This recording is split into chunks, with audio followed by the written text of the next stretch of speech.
Okay, sagutin lang natin, no, kasi may nagtanong lang sa akin. Kay GX, naniniwala ka ba doon sa mga bago lang sa crypto pero profitable na daw sila?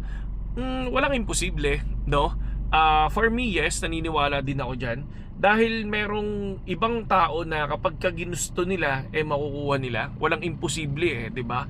So may mga taong desperate aralin kung ano yung pinapasok nila na industriya, 'di ba? May mga coaches din na nagtuturo kung ano yung pagkakamali nila noon, 'di ba?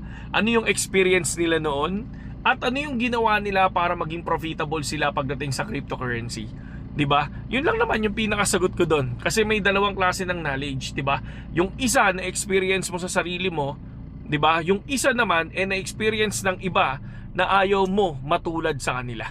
'Di ba? Sa pagkatalo nila. So para sa akin yun lang yun, mga idol, 'di ba? So for me, walang imposible. Naniniwala ako diyan.